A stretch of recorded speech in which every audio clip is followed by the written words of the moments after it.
The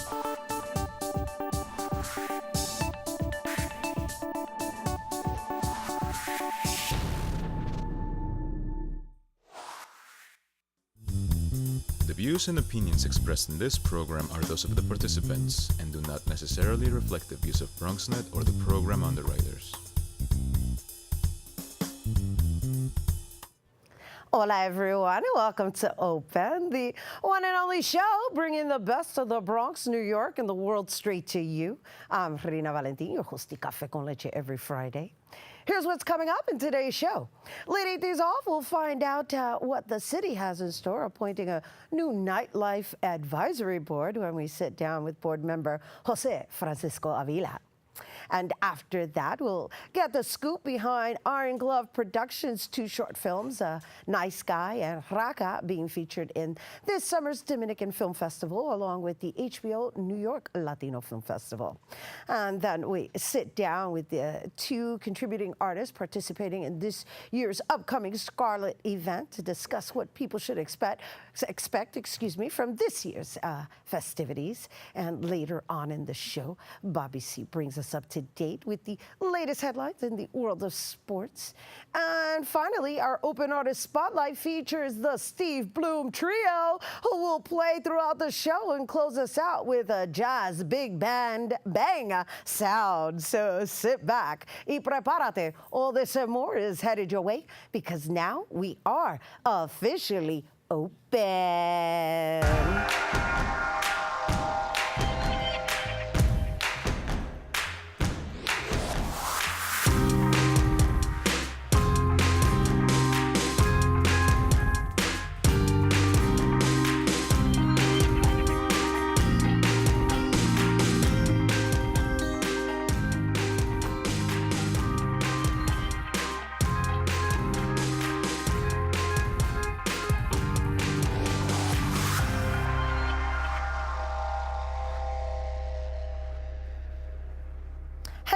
Welcome to Open, everyone. I'm Rhina Valentin, your host of Café con Leche for the next hour.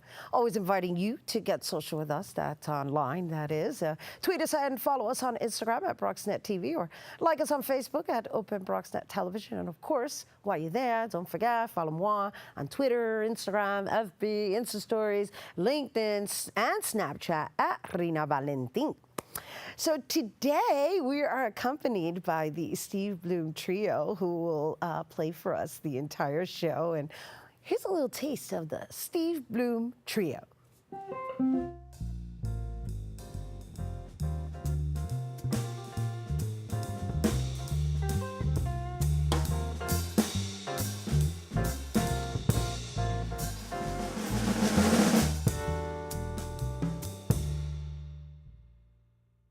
Woo-hoo-hoo. We're going to be listening to their sounds throughout today's show, but you got to stick around to the end for their full-out jam. Once again, that is the Steve Bloom Trio. Thank you for being here with us, guys. And welcome to Open, everyone. Moving it along, Mayor Bill de Blasio and the City Council have appointed 14 members to participate in the city's first ever Nightlife Advisory Board. And the board ranges from DJs to hospitality advocates and even attorneys. And so our next guest is he's no stranger to Open, but he's one of the individuals who have been chosen, and he'll be making recommendations along with decisions when it comes to the nightlife industry in New York City. And joining us now, we welcome to share, I guess, more of the big news, right? Because I want to know all the decisions being made. We welcome Garifuna Coalition USA Inc. Board Chairman Jose Francisco Avila. Hello. Hello, Rhina. Good morning. Good morning to you, and congratulations. Thank you. Ay, ay, ay. What a big responsibility. Absolutely, but I'm really excited, and I'm looking forward to the opportunity. Well, all right, so let's talk first about your role as the chairperson of the Garifuna Coalition, which is a huge coalition here, and I'm sure contributed to your new role serving as one of the board members of this advisory board, this Nightlife Advisory Board. So let's just share with everyone a little bit what the Garifuna Coalition is. And thank you for the opportunity, Rhina. Yes, indeed. The Garifuna Coalition is an organization that advocates for the Garifuna population here in New York. The largest Garifuna population outside of Central America is here. Half of that population, 200,000, lives right here in the Bronx. And you're absolutely right, that played a role. Why? The law was passed last June, a year ago, establishing the Nightlife Office. And they recently appointed the executive director for that office. But that office and the executive director is actually going to receive advice from the board. Well, when I started making the move to apply for, what I used was the story that I've used to establish the Garifuna Coalition and the Garifuna community throughout the city. And what is it? We all know that March 25th, 1990, the Happy Land Social Club fire. Right. It was the biggest tragedy in New York City. 87 people died. The majority, about 60 of those, were Garifunas.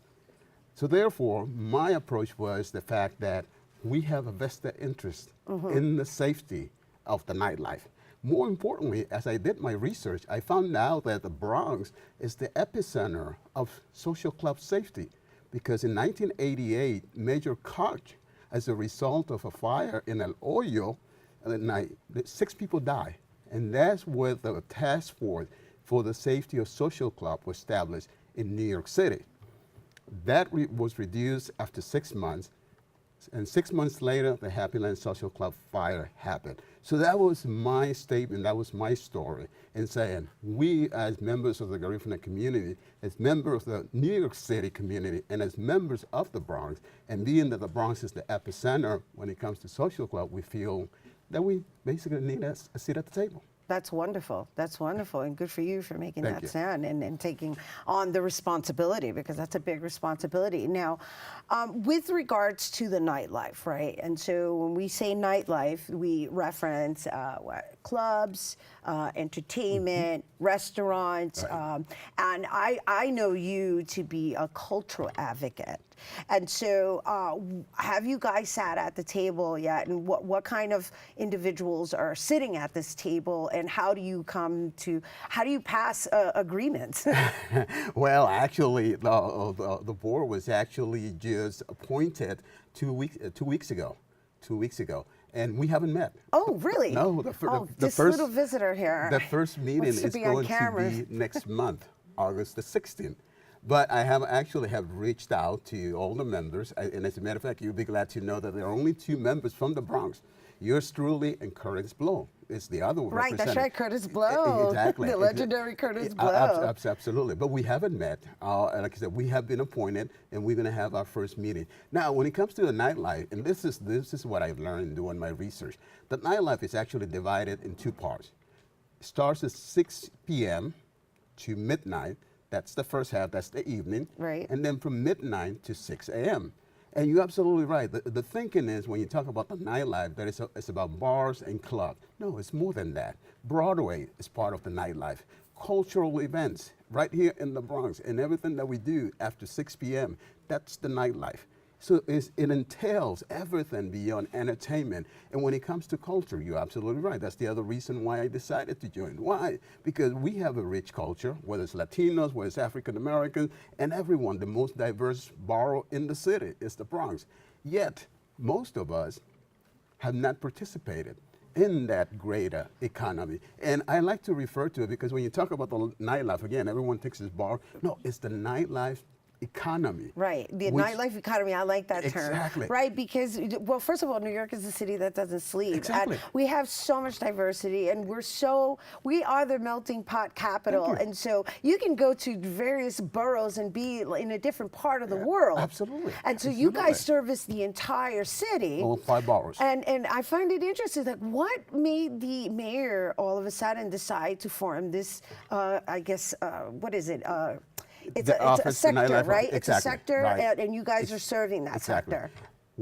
The reason was, and I know this because I got to go back again a year ago. A year ago, the mayor also declared for the first time June as New York Music Month.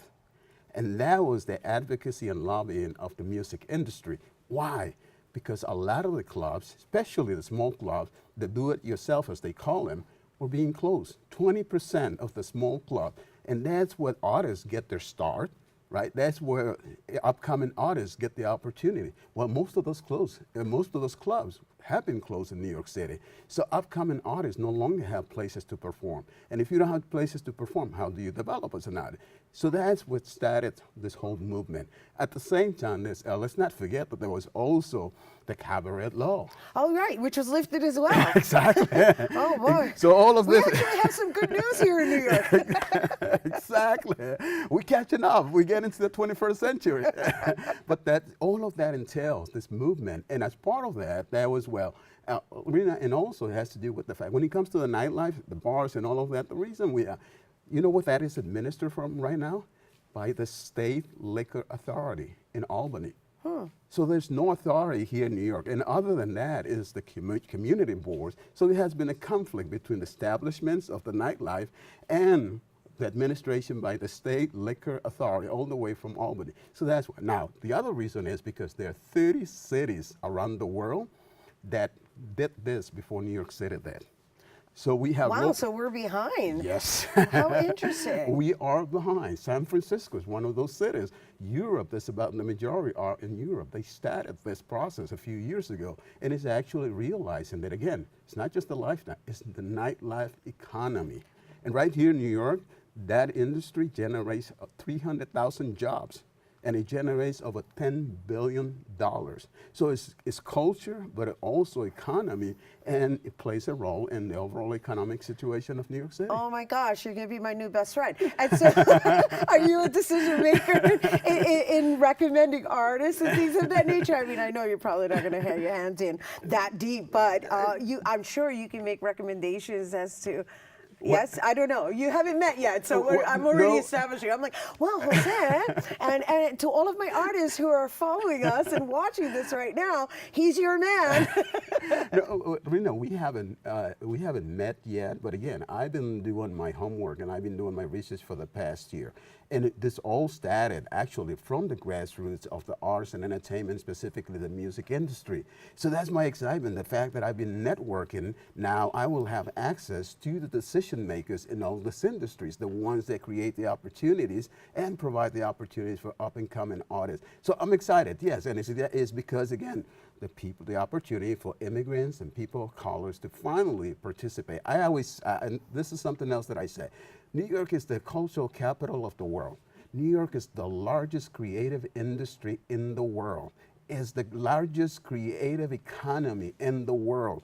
Yet those of us, people of color, haven't really had access to that economy. So that's really what motivated me to apply for the support. We are very grateful to you, and we applaud you and taking the responsibility, and we're so happy that you're here in the Bronx. Jose, Francisco Avila, you guys, we're really excited about this. I'm as excited as you are. And for more information on the Nightlife Advisory Board, you can visit one.nyc.gov, and for more info on the Garifuna Coalition USA, and to get a hold of Jose, you can go to GarifunaAfroLatinoUSA.com.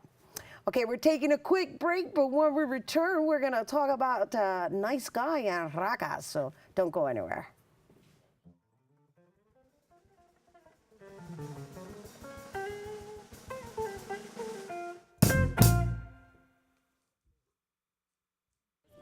Leaving hot coals improperly extinguished can cause a wildfire. Hey guys, it's Smokey! It looks as if Smokey is going to use the drown, stir, drown and feel technique. After the first drown, a good start. Next, another drink. And finally, a close feel. Is it cool? Okay. Yeah. Hey, Smokey, catch! Oh, my bad, Smokey. Only you can prevent wildfires. Maybe you can make retirement happen. After all, you made this vacation happen. Double points with every purchase? Cleverly merging promotions. I love it. cross-referencing travel sites, and booking all your flights with those. Vouchers. I got us bumped. They were like, oh, but now they're like, aloha. You aced this vacation. Now get the tips you need to get on track at aceyourretirement.org.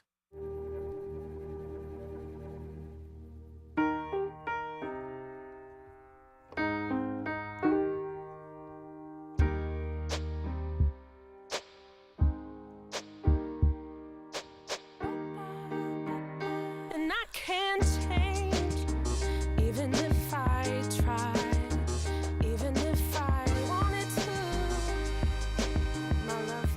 My love, she keeps me warm. She keeps me warm. She keeps me warm. She keeps me warm. She keeps me warm. She keeps me warm. We are neighbors and best friends. I love my sister. My heart doesn't see race. Love is love. Our family is no less than any other family. Love is kind. Love is patient. When they test you, stand firm and move only when you hear the seatbelt click that says they're buckled in for the drive. Never give up till they buckle up.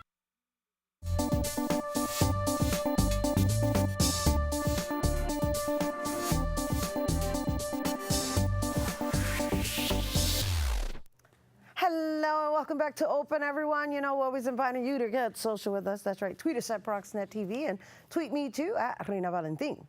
The award-winning independent company, Iron Glove Productions, is all about creating content that will leave an impact. And with 2 short films set to premiere this summer in both the Dominican Film Festival and the HBO New York Latino Film Festival, both films have a political underlying message, or messages, I should say, regarding our state of humanity. And we're going to take a sneak peek at The Nice Guy.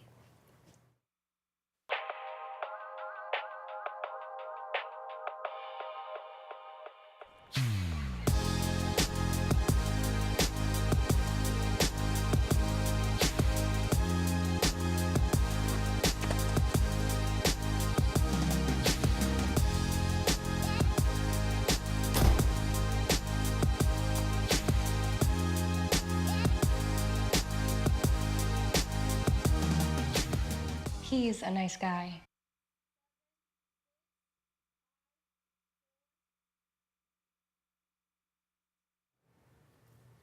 Bueno, he really is a nice guy.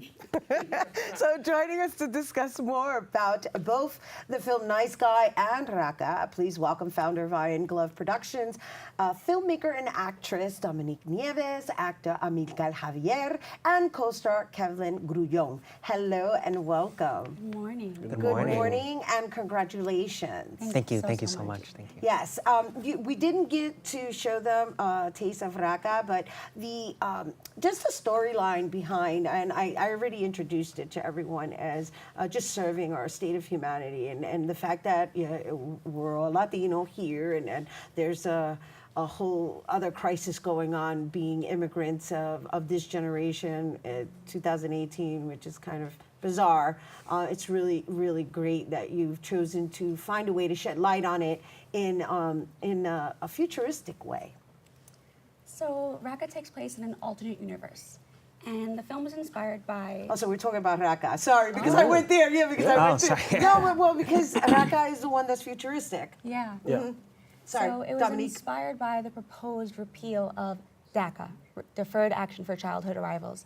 And in our alternate universe, in which Amilcar plays the President of the United States, instead of DACA, we have Raka, Reassessing All Current Citizens Act. So instead of having to reassess people who are here working hard and contributing to our nation, what if we said, the people who always say, oh, I came here on the Mayflower. You've been here so long, what have you been doing?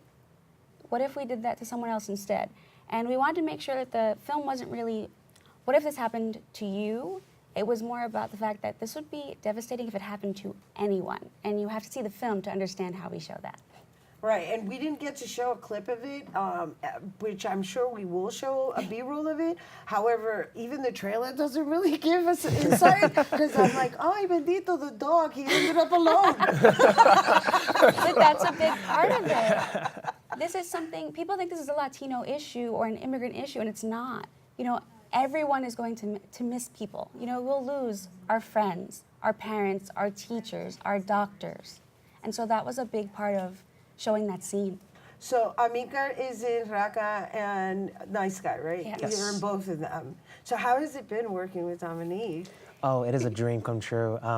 It's just, for Raka specifically, we as I'm sure she'll tell you, we shot in 12 hours. We had around, I think, 24 participants, performers taking part in it. And the dog. And a dog. The dog was the best actor. Chihuahua. And we shot It's a Chihuahua, right? It's a mix. He's a mix, yeah. So we shot in 8 different locations. So for Raka specifically, it was just very hectic, but Dominique is so efficient. She knew exactly what she wanted to get done. She knew exactly how she wanted to get done, so it was just really nice to work with her in that sense. For A Nice Guy, it was beautiful just because she actually wrote the idea of the script and an initial draft of it essentially during one of our acting classes. So seeing that develop from just chicken scratch behind a piece of paper up until this amazing film has just been so amazing for me. I'm really proud of her. How is it coming under the direction of a woman? I think it's the same as coming in the direction of a man. I mean, it's she herself. She's very. I mean, it's this. She's like, good answer. I feel like if in general women are underrepresented in every industry essentially, and it's great to see that Dominique was able to just get in there and write this film, produce it. Both A Nice Guy and Raka, she produced both of them, and just take the helms. Setting up this interview with you, setting up all of the different press that we've done. She's just such a hard worker, and I find it really interesting that she somehow finds time throughout the day to get all these things done. How I say it is that women are extremely efficient and extremely productive, so I'm very happy to have a woman director. Are you kidding me? We're like masters of multitasking. Seriously, your hair is amazing. It's like, I don't have to do anything with my hair. This is just how I wake up. It's like, So it's great. I have no problem with that. I appreciate that. I have to do nothing either with my hair, so I'm there with it. So, Calvin, are you in both films as well? No, I'm only in The Nice Guy. I'm one of the stars of The Nice Guy. Yeah. I do not play the nice guy. I know you don't. You're the other guy. You're the one that wishes you were the nice guy. Exactly. But he's the only one in all 3 scenes, the whole film, throughout. Yeah, I'm the one that goes through the entire process of learning going through a learning process as a guy and trying to figure out how to be more sensible or sensitive to certain issues and certain topics. And that film also was part of a competition, right? Was it Nice Guy that was part of the competition? AT&T was the one that we made. I'm sorry. So Raka we made for AT&T Developer 24-hour film festival. Yeah. So literally every aspect of Raka was made in 24 hours. Writing it, filming it, editing it. It was a whirlwind. Yeah. Wow. Yeah. Well, and you're the writer as well. Yes. So where do you pull your inspiration from? I mean, aside from the immigrational issues, just because you wrote this futuristic twist to it, which I found very, very fascinating. Thank you so much. So I find it really important to use your voice for good. And so the most rewarding thing for me is when people come up to me and thank me for telling these stories, right? And giving, diverse representation in our stories. I think there's a way to be compassionate about telling the story too. Both of our films, they bring up very sensitive issues, and we don't blame anyone, but we want everyone to look at domestic violence. We want everyone to look at immigration issues and rethink them. Put yourself in someone else's shoes. And as an actress, that was my process. So I think that's a big part of why my stories are told that way. That's great. I'm all about advocacy and just social consciousness, and I could see that they're inside of your films. And I was just curious, just because you played in The Nice Guy, did that shift anything in your way of thinking about relationships? Oh yeah, definitely. I mean, I remember when we started off, it was actually kind of difficult to play the role because I could not think of myself as this person that could not understand someone else's point of view. And once we got through that actually helped me understand that, as a guy, when you're out and, you know, whether you're social or doing whatever, a lot of times guys get rejected from women, and we think like it's something that we did, like, oh, I wasn't smooth enough, or like, oh, I don't have game, whatever. And going to this film helped me realize that that's not even really the case. It has nothing to do with me as the person. It has all to do with her and whatever choices she wants to make. And that's something that just definitely changed my psyche. And now I always think about that, you know, it's not just about me, it's about her. That's what she wants. Bravo! Yeah. And that's the way every guy should approach any relationship. It's not just Dominique, yourself. you're doing a great job. You're doing a great job. And Amiga, how was that playing the President of the United States? I was trying to channel a little bit of Obama in my, my characteristics. I couldn't do the Trump, not that I would want to, so that was that. We don't even say that word. Yeah, let's scratch that one from the. I didn't hear it. So it was a very interesting experience. I myself am the son of 2 immigrants, so it was great to represent such a very powerful story throughout the film and to give that message across. I never really pictured myself ever being a president. I was very active in college, doing a lot of activism against gentrification, about immigration reform and whatnot, but I never saw myself in that kind of a role. And that's kind of the beauty of acting. You know, when I was in high school, I wanted to be a doctor, and that obviously didn't happen, but I've had the chance to play a doctor in commercials. Right. I've had the chance to play an insurgent. I've had the chance to play so many different kind of characters. So that's part of the beauty of acting. Playing the president itself was just, I felt very powerful. And the only reason why I was able to feel so powerful was because Dominique gave me all of that power, you know. In writing such a wonderful speech for me to deliver, she empowered me to just make some kind of impact with my words. So it was great. It's wonderful that you created that opportunity for them to feel as well, you know, because, yeah, I think we're about to do a Latino president. Yeah, right? I mean, I'll see what we can do. For that. So, Dominique, I understand this film is being featured at the Dominican Film Festival. It's being featured at the New York Latino Film Festival. I believe it's also at a festival, Arts Festival. Art is Alive, yes. And so, how are you feeling about being accepted into all these festivals? It's very exciting. I know the point of making RACA was just to get the awareness of the issue out in the first place. And so to see, you know, it having its premiere this weekend at Dominican Film Festival, you know, really warms my heart that we're able to do that. You know, we have 2 films in that festival, and people will come up to us, and some people say, oh, I really want to see this one, and they're talking about A Nice Guy. And some people say, I really want to see this one, it's RACA. And I tell them about both, and they get so excited, and it's really rewarding for us. Well, I congratulate you all, and we're so honored to have you here. Thank you so much. Before you take off and win your Oscars. I'm putting it out there. Good luck to you guys. Thank you. All right. Once again, you guys, A Nice Guy and RACA premiere at the Dominican, they're both premiering at the Dominican Festival. I believe RACA is premiering at July 28th and 29th, or both of them? Both of them. Okay, so both A Nice Guy and RACA are premiering at the Dominican Film Festival July 28th and the 29th at 5 p.m. And Nice Guy premieres at the HBO Latinos Film Festival August 25th at 6 p.m. And for more details, you can visit irongloveproductions.com. Okay, we have to take a quick break, but when we return, we'll hear about an event that many women participate in annually, so don't go anywhere.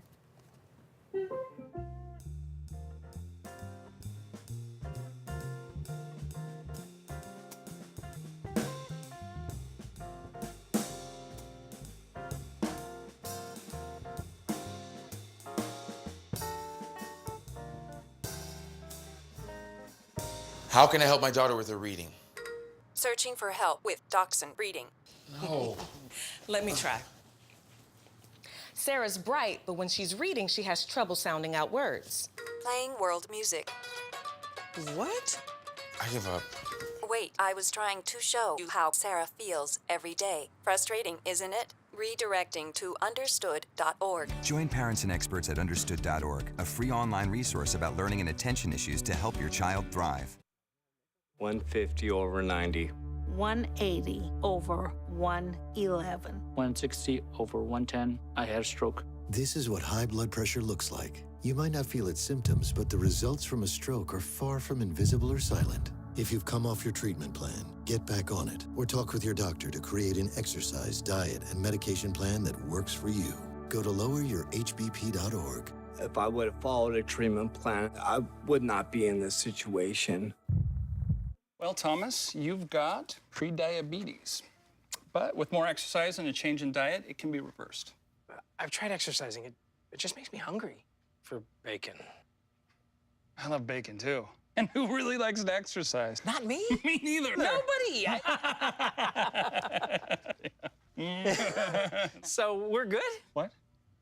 Oh, you still have prediabetes. Big time. Behold, the angry giant. Behold, the angry giant. Behold, the angry giant. Behold, the angry giant. It only takes a moment to make a moment. Take time to be a dad today. So, I'm kind of new here, but I've noticed a trend. My human does this funny thing where she goes around and gets all my toys, and then she hides them in that basket by the door. You know, but it's always the same basket, and it's always in the same place. And then she acts so surprised when I find them, but, you know, she's putting them in the same basket. Again. It's like, hello, that's where you put it last time. You were the worst at hide and go seek.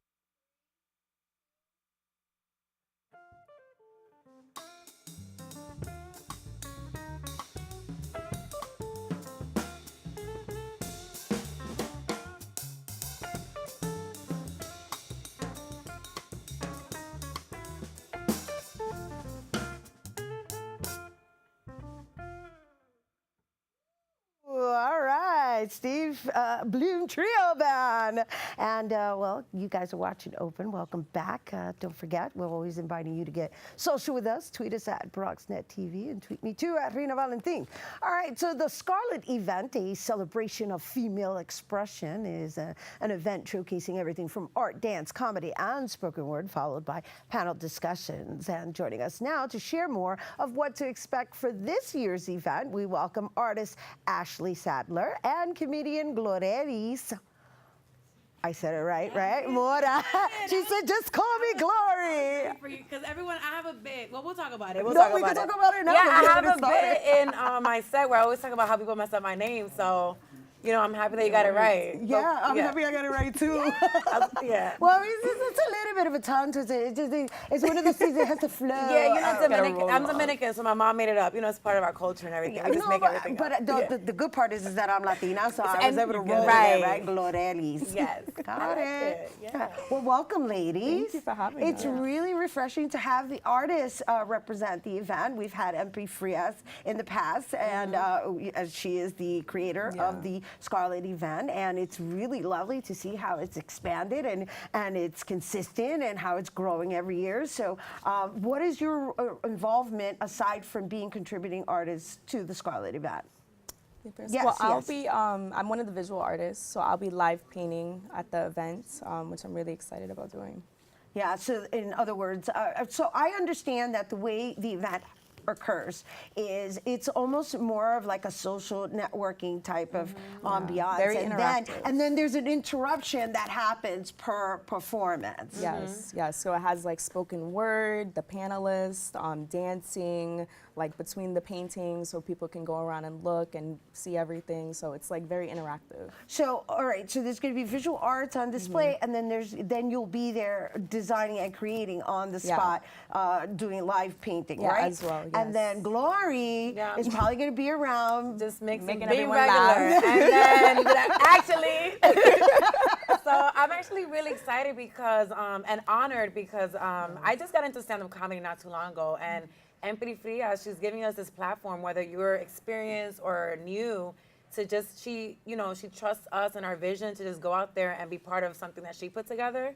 So I'm excited that she, I did a show at Caroline's and she's like, I want you at my event. I was like, you want me? And like, I just love that she's open to having all kinds of plethora of artists there. So I'm honored and excited to be there.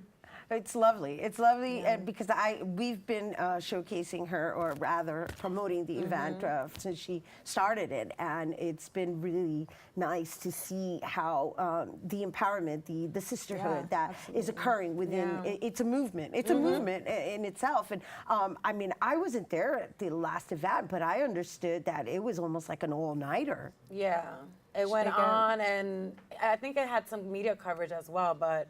You know, I think BET covered the last one. Yeah, so, you know, sometimes I think what happens with the events, like, you know, you go in there and you're like, I don't know what I'm going to expect, and you start meeting all these dope people that you didn't even know existed, and I think that's why we need more platforms like this. Yes. And I know I was speaking to Mercedes about it. It wasn't intentionally, it wasn't supposed to be just women, but it was just kind of what started happening. And I think when you get a bunch of dope women together from different backgrounds, from different industries and art, and you get us together, like, we're not gonna stop. We're gonna go on and network all night, and it's gonna go from there. And especially with you in the room, right? She's like, no, because we're not gonna stop it. We're gonna keep talking. Yeah, we're gonna go to my show. We're gonna do this. Yeah, I'm a Gemini, so I don't stop. It's all good. It's all good. Be the life of the party, girl. But I'm excited. You look excited, and I'm excited for both of you. And Ashley, I believe we have some of your images. We have images of your painting, and I also understand that you had. Is this your first time participating with Scarlett? No, actually, I was a part of Scarlett Event back in 2016. So when MP asked me to come back again, and then she asked me to do this, I'm just so very appreciative to be here. But yeah, I'm very excited, very excited. Oh, that's one of them. That's one of them. Yes. I have some other ones, but they're not, you know, like TV. All right, so is this a painting that you created live at the event? No, this is actually the one that I created live at the event. You can't show on TV. No, of course not. They need to see it live at the event, right? Yeah. I'm just wondering if it was one from 2016. No, it actually wasn't. I have tons of paintings that I've done since then, but that one was just one that I had created at home and that I could show here. And in 2016, you also did I did a live painting as well, yeah. Okay, so the way this happens, right, since you've experienced it, have you experienced a Scarlett event? It's my first time being there. It's going to be your first time. It's gonna, yeah. So is it kind of like a maze? Because the space itself looks really big. Yeah. And so I wondered if, like, are all the artists in different sections? Is that how it works? Yeah, so pretty much you'll get there early, set up and everything. And what's early? What's the starting time? Well, as far as like the artists, the visual artists, like you pick a spot where you can showcase your work, where you feel like is best fit for you. Then there's gonna be a gourmet dinner. There's an open bar as well. So it's like eating, drinking, experiencing the art, experiencing the different talents that we have going on. It's just like a very all-around there's a lot to do. Yeah. So I'm gonna be by the open bar. That's where I'm gonna start. I'll probably start there too. That sounds like a good idea. I'm gonna place myself right there. No, I'm kidding. Yeah. Be honest, girl. Be honest. Don't hold back. Yeah. Yeah, that's where I'm gonna be at. No, I'm kidding. All right, so you gave me your start time, but what time are people expected to get there? And do you know the itinerary for the evening? So it's going to be August 12th. It starts at 4 till 9. So 4 on the dot. We're not talking about CP. 4 on the dot. Right. Yeah. We all know what's CP. Yeah, we know.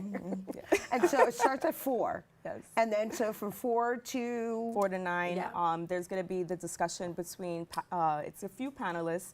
It's going to be, I think it's going to be Afro-Latina panelists that are going to be talking about the struggles of women of color in their inner cities, and just having discussion about that. So yeah. And so since MP Frias has been doing this every year, does she pick themes for each Scarlett event? No, it's actually just the expression. The whole point of the show itself is just to give a platform for women, especially women of color, a platform to be able to express themselves in whatever they do, whatever craft you are. So whether it's being a comedian or being a visual artist like myself, just all of us the opportunity to do that. In different ways. It's lovely. So you guys are just meeting for the first time? First time. Yeah. Really? I love her already. And it just shows. It just goes to show what like what the platform does. I came in, I was like, girl, I didn't say anything. Ashley? Yep, that's it. We were Glory. just picking, waiting, and I got to learn about And you her. guys didn't call each other and say, "Oh, I'm gonna wear blue hair. I'm gonna wear purple No, hair." we're just dope on Yeah, our own. It just it happened. It just comes And together. I didn't call you. And to you make didn't sure you look, do the, the I'm sure brain- you do the I trenza feel to like, the side. yeah, like you need to show up too because you're part of it now. That's like it. I would the love to dope see you women, we there. just telekinesis. We I came through. love, Yeah. I love. This is so awesome. Yes. All right, so are there any last words you want to share with our maybe some upcoming artists who are watching this segment? I don't really know. Well, we could talk about like how we're both kind of stepping out of our comfort zones in different Oh ways. my gosh, Okay? yes. Yeah. So right now, this is a huge step out of my comfort zone. I've never done anything like this. So that's why, one, I'm like super thankful to be here. And two, it's just... You mean being here on set, live on Yeah, air? on Yeah. air. Oh, did I say the word live? Yes. It's almost over. So I know. yeah, It's all right. It's already I feel passed. good. I feel good. I got this. But yes, You did. It's a great thing. All right, Yeah. it's been lovely having you both. Thank you so Thank you much for for being having here. us. And thank you for You're representing amazing. Scarlett Yes. Event Thank you. and our next generation of artists. Jose, I hope you're paying attention. That was our previous guest. Once again, the Scarlett Event will take place August 12th. And for tickets, you can visit scarlettevent.com. Stay tuned, because Bobby C's Weekly Sports Roundup is coming up next. I'll never forget the day our landlord called and said, "Read your lease. No pets allowed." My owner tells him my dog ate the lease, but that didn't work. And now I'm stuck in a shelter. But this pit bull is ready for a new crib. I'm loving, loyal, and play well with others. So don't be intimidated by all my muscles, because the biggest one I have is my heart. That's right, I said it.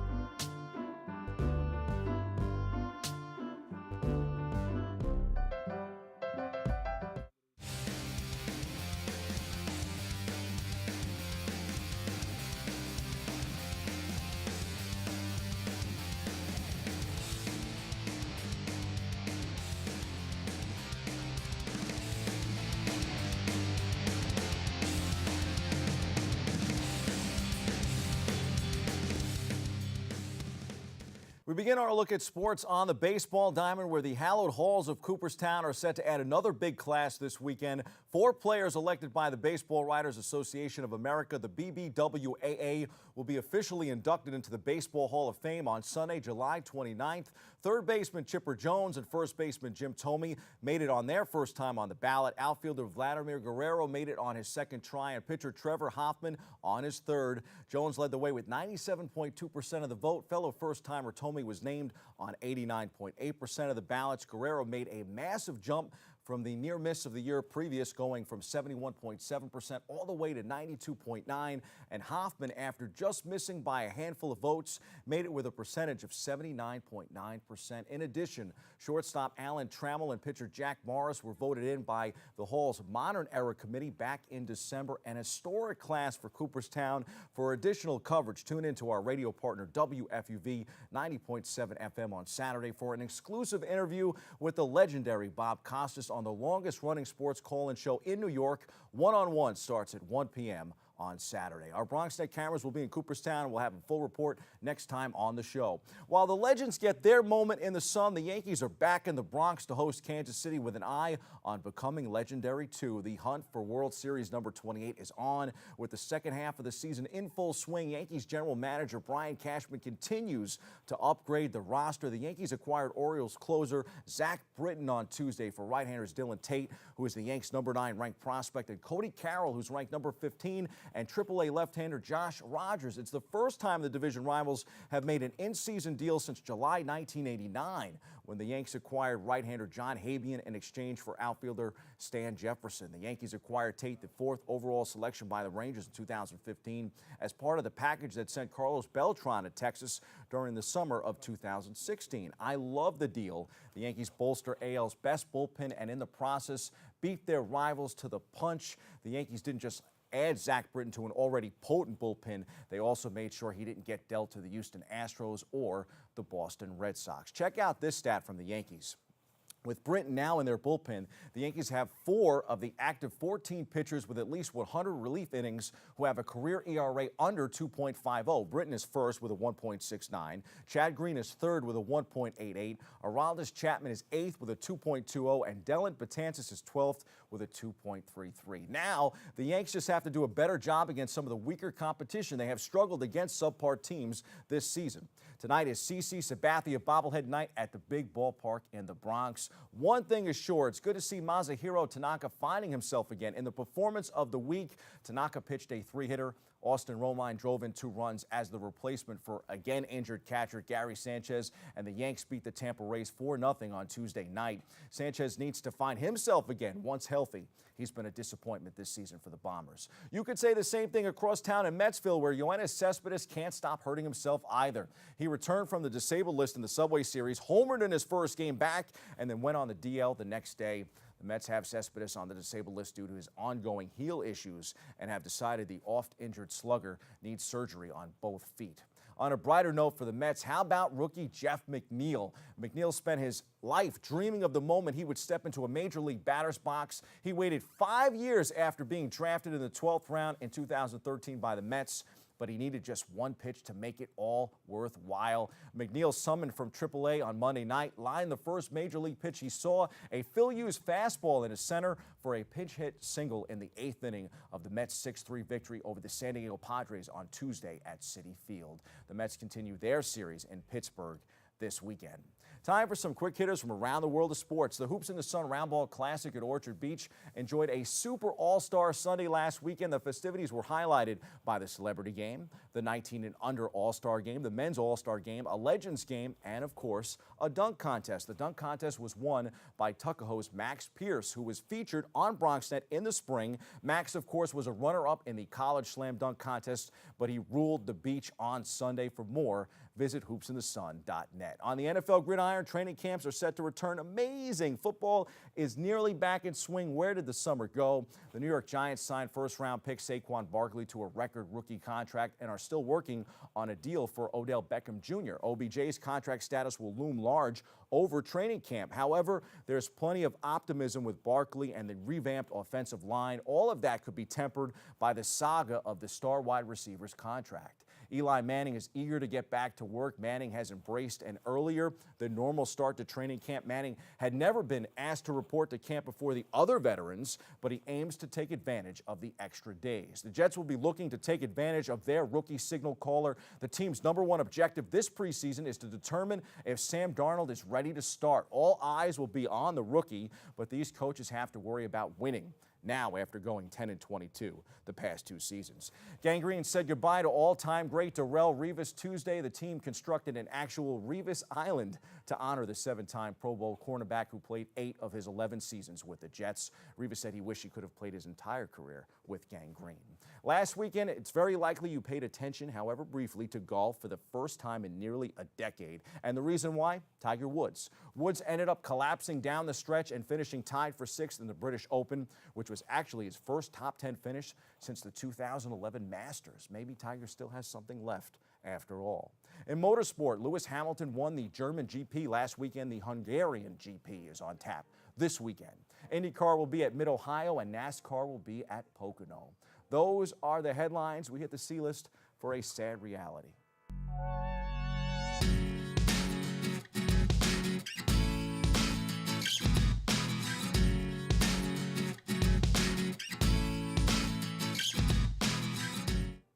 One of my most proud resume credentials is saying that I am a former New York Daily News sports writer. Having grown up here in New York City, it was an honor to see that byline in print. Newspapers were my trade and my original career aspiration. Although I could see the proverbial writing on the wall 10, 12 years ago, I still never thought the state of the business would take such a turn in 2018. The city that never sleeps finds that it's running out of reporters to report.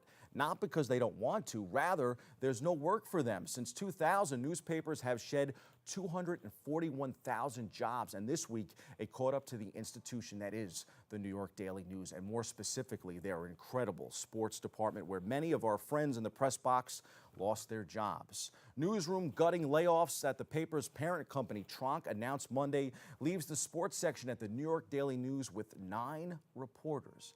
9, down from 34. In one sense, it was a stunning development because the Daily News had been so integral to the culture of New York. In another, it was familiar, part of the same story we have witnessed in journalism and sports journalism of late. The colorful Daily News, long known for its attention-grabbing covers and headlines, employed 400 journalists when investigative reporter Tom Robbins started there in 1988 with bureaus scattered throughout the city's boroughs. At its peak, it published about 3 million copies a day. With its latest retreat, the money-losing tabloid will have a newsroom staff of just 45 reporters, according to people at the paper. It closed its bureaus in an earlier cost-cutting move in 2015.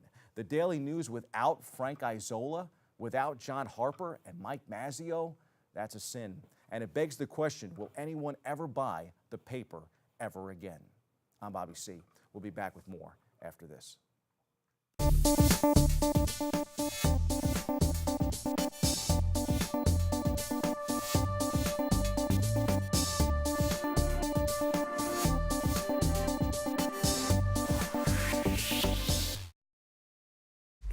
We are together.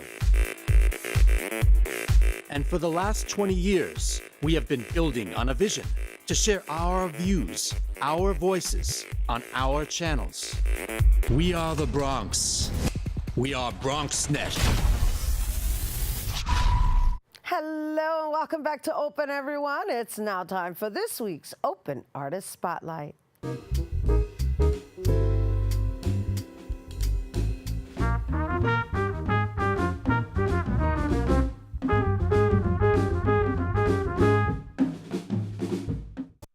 Our Open Artist Spotlight features 3 musicians that started off playing together at a bar. They love to play music from jazz legends, such as Wayne Shorter, Ornette Coleman, Charles Mingus, and the Thelonious Monk, of course. And here now to perform a special piece for us, we welcome the Steve Bloom Trio.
Finale, Steve Bloom Trio.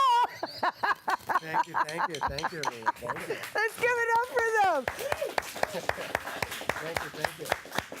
Oh my my goodness. No, thank you, thank you. So I kind of feel like I'm a little awkward standing over here, so maybe I could stand over here. Sure, go ahead. And yeah, because I want to meet you guys. And, you know, I felt like I was somewhere in New Orleans. All right. Well, we like New Is that, yeah? Was that the intention? I don't know. I used to live there. You used to live there? Yes. Yeah, no, I know you used to live there. So just give me a little background on you guys, because I got to say, all right, so Steve Bloom is a friend of mine, aside from being this magnificent musician. He's also a guitar teacher and a restorer, right? You do guitar restoration. Yes, I do. Yeah, I know his whole background, right? So I'm gonna give the Steve bio. However, I want to know about the relationship you three have and how you flew. Well, I've known Danton Bowler, bass player, for a very long time, before we had kids and everything like that. And I've known Jeremy since he was a student at the New School in the 90s. Yep. All right, so how many years is that? No, I'm kidding. I don't know. I don't want to count. I don't want to count on that. Show business, no 101. You never tell your age. No, of course. So tell me how you guys gig. Well, we play at the bar next door, which is down in the Village on West 3rd and McDougal. We're playing there on Tuesday, 8:30 p.m. Are you there regularly? Every few months. Every few months? All right, and so... Well, they book trios, which is how we started to get this trio together. Okay, so how long has this trio been together? 4 or 5 years, I guess. Yeah, about that. 5 years. We're going to record something soon also. Yeah? That'd be cool, yeah. And so everybody seems like they're frozen, like I'm going to ask something that you're not prepared to answer. Please do. I'm like, you can sit now if you want. I just wanted to meet you guys. Your name again? Danton Bowler. Danton. Yeah. Jeremy Carlstead. Jeremy and of Steve course Bloom. Steve Bloom. Yeah. This is the Steve Bloom trio. All right, so how do you pick your music? Well, I like to focus on those 4 composers you mentioned because their music is not played a lot. And it's more interesting than the regular standards. And it's also more of a challenge to play Wayne Shorter or Ned Coleman's music or Thelonious Monk, especially with guitar, bass, and drums. So, To fill it in, make it sound good. Steve is quite the historian too. So, do you give the lessons while you're playing? Lessons while I'm playing. No, that's the great thing about playing. You don't have to teach anymore. You're done. You can just play. It's... No, it's just you just made a statement, and in stating that you prefer to play these composers because they're hardly recognized, right? They're not really played, or is it because they're challenging to play, or is it because All of that. All of that. It's so much fun to play on Ned Coleman's music. It's so liberating. Okay. A lot of freedom in that music. You can go anywhere, and these guys can play anything. Yeah. Go anywhere. We go into all different grooves and soundscapes, all kinds of stuff. All right, so you guys are gonna close this out, right? Sure. And Sure. you're gonna keep playing and just keep playing and keep playing even when the cameras are off. Okay. You're gonna sure. make it my Friday. My car's parked out front at the meter. Oh my goodness. No, I'm just Is kidding. he I'm good. That's hilarious. Oh my gosh. Thank you guys for being Thank here. you. And thank you for playing us in and out. That was a really fun experiment. It was great to have you here on Thank you. today's Thank you Open. very much. And Thank you you. guys, the Steve Bloom Trio, will be performing once again on Tuesday, July 31st at the bar next door at Latino Cafe, located at 129 McDougal Street. And for more information, you can visit bloomworks.com. All right, right. mi gente, I'm going to step to the front now because that is our show today. And we want to thank all our guests you for are coming free. through, What and do to you you, want our to do? viewers, for tuning I mean, in. you. If you missed any part of the show, you can check out the recapcast Right tonight, on the head. 24 hours a day at BronxNet.tv. And I'm Rhina Valentin. And from all of us here at Open, may the universe provide paz, prosperity, y amor, and adios. And here we go. We're going to close us out with the Steve Bloom Trio.